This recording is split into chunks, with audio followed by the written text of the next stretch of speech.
if you're using some sort of Linux distribution such as, say, Linux Mint or Ubuntu, and probably things like Fedora and other general distributions, copying and pasting in the graphical environment, which is probably where you're working, is simple. Everything is taken care of for you. You don't have to think about it. You just right click, copy, paste, whatever it is, your web browser or whatever graphical program, it will just generally work.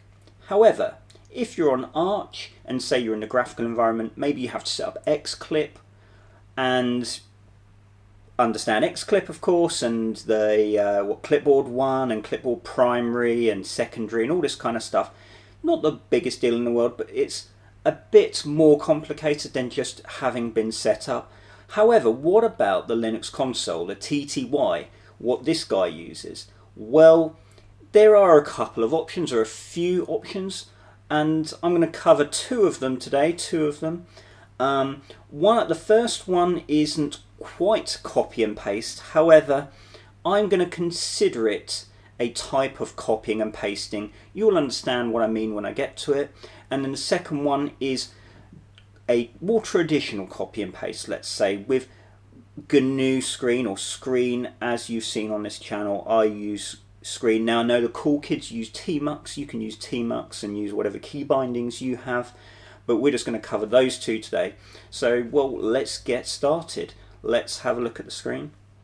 As you can see, I'm in the Linux console, the TTY. I'll prove to you. Let's do echo term. There we go, Linux, the Linux console. Okay, so this is not the graphical environment. This is with the TTY, the Linux console. Does that make sense?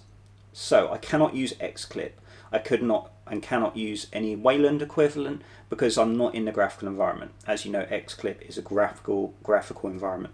So the first thing I'm going to do, and I think this is good practice, make a directory mkdir for we're going to call this our clipboard. Okay, so if I do ls, you now see I've got a folder called clipboard. If I go into clipboard, empty of course, and what we can do is we can make a file and just call it, let's do touch copy.txt. Okay, so as I do cat copy.txt, there's nothing in there. Now this is where we are going to use something called like redirection. And if I do man bash and I do redirection or redirect, there's all kinds of stuff from redirects, and a redirect kind of looks like this. So / appending, redirecting output. So let's, for example, so we have here the echo command, and if I put in, this is my copied text, okay, and I hit enter, it outputs that to the screen. Okay, standard output, I guess. Now with that output, I can redirect it. I can direct it one arrow into the copy.txt file. What that is going to do is effectively overwrite the file. Okay, so if I do cat copy.txt, it's now got the string from the echo command and directed it into the copy.txt. Now if I do 2 arrows, this appends to the end of that text file, appends the output of the echo command to that file. So if I now do cat copy.txt, you now see I have 2. If I do this a few times, and then I do cat, okay. Now if I went back and did, where am I going? So I go back and the 1 arrow, if I can find it, and then I do cat. As you can see, it's overwritten the file with that single string of text, and again I can do this a couple of times. Okay, so you see how the redirection works. Okay, fantastic. So what I could do, for example, is if I go back a folder and I go, let's say we're going to scripts, okay, and then if I say I cat out the hate x11, okay, or I could cat out the updater, right? Now if I do cat the updater, so that's going to output the updater.sh text, and I redirect it and I do the full path. So was it in clipboard? Ooh. If I put in the correct path, make sure you put in the correct path, of course, and I do clipboard copy.txt. So this is going to append to the end of that file. So if I do cat, well, let's actually go into it. Copy, oh no, wrong one. Let's come out of that. Go into, let's just do it from here. Clipboard. As you can see at the top here, I've got all the text that was appended and everything else down here. And of course we can do other things. So if I go back into here, I can do ls and I can direct that into copy.txt. And I go to the bottom. As you can see, it's appended copy.txt, so maybe that doesn't make sense. So if I do, let's do touch. I don't know, do one, whatever. Let's do copy. No, I know what I'm going to do. I know what I'm going to do. Right, I want to cat this into. I want to ls. Need to learn to Linux ls, and I want to redirect the output of the ls command into home, YouTube James, clipboard, and so forth. So if I go into cd clipboard and I now go into there, as you can see, the output of ls is being catted into that file. Sorry, it was getting a bit messy there. Anyway, pretty simple stuff really though. Okay. Now, obviously, your output is up to you how you direct it. So, I mean, again, we could do,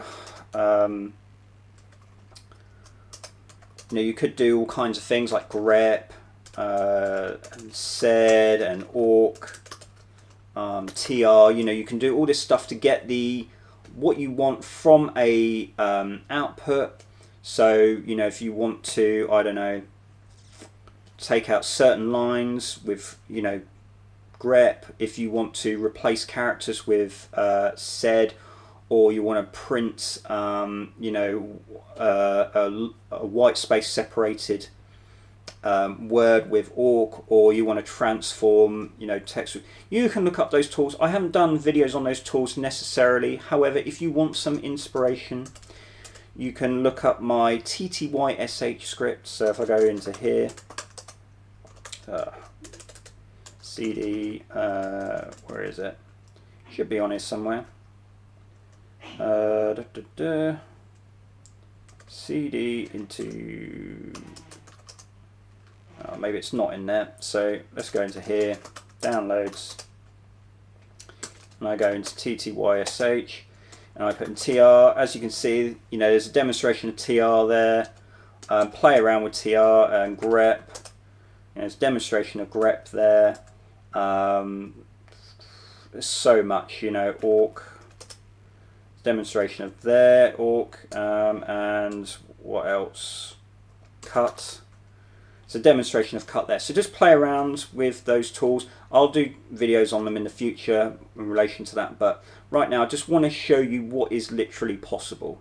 How you get your output into your clipboard, let's say, is up to you. I hope that makes sense. Okay, so let's move on to the next one, as I think we spent enough time on that. I think that covers that nicely. Okay, so as you know, I do use GNU Screen, and it is very useful in the TTY. So if you haven't already got it installed, of course, make sure you update your packages. And if you have done that, do, of course, -s and screen. Now I'm not going to literally reinstall it, so I'm going to hit no. And with this, I'm going to put on screen key now. So let's put on screen key. Okay, so I'm going to run screen. Let's hit enter. And what I'm going to do is with screen, I'm going to do my Control A, capital S to split screen, Control A tab to go into the pane below, sorry, and hit Control A C to create a new bash shell in that pane. Fantastic. Okay, so let's go back up here. Why not go into our clipboard, okay? And why not go into our Vim copy, okay? And what I'm going to do is I'm going to go down into here and I'm going to go again into clipboard. Let's make a new, let's do Vim new copy .txt, okay? So I'm going to now do a Control A and left bracket, is it? So if you look at the bottom, I'm now in copy mode, okay? Now if I do, not do that, so again, do Control A and then left bracket, and then I'm going to hit enter, and that goes into the copy mode. So that's the first mark, okay? And then I can drag across, and I'm going to copy all this, okay, and then hit enter. If you look at the bottom of the screen, copied 148 characters into the buffer. So now Control A tab, and then I'm going to do Control A right bracket, and as you can see, that's now put that. So if I do cat, turn off screen key, it's getting in the way. So I can now cut out that new file, and it's got what I copied from the buffer. So GNU Screen is creating a buffer to highlight and capture text, let's say, or the output that you direct into it, and then you can paste it. Okay, pretty simple. So just remember those key binders: Control A, left bracket, enter to enter the mode, and then use your Vim keys, L, K, J. Just follow what I did on the screen. Hit enter, save it into the buffer, and then you can paste it. With GNU Screen, they've got some shortcuts there. Very nice. Do obviously man screen if you need to look it up as well. Fantastic. So pretty simple stuff there. That just covers really the basics of this, and that's all you need to get started. Obviously, if you need to do more things and whatever, just look it up. The documentation's all there. But how fantastic is that? All from the TTY, all from the Linux console, no graphical environment. Fantastic. Okay, now of course, yes, you can use Tmux, Zellage. I'm sure all these things can do the same, but we're just demonstrating that today. Maybe I'll look at Tmux in the future. Okay, we'll leave it there, I think. So you know what to do with the fake YouTube. You can like it, you can comment, and you can subscribe to it if you like. And I'll see you in the next one.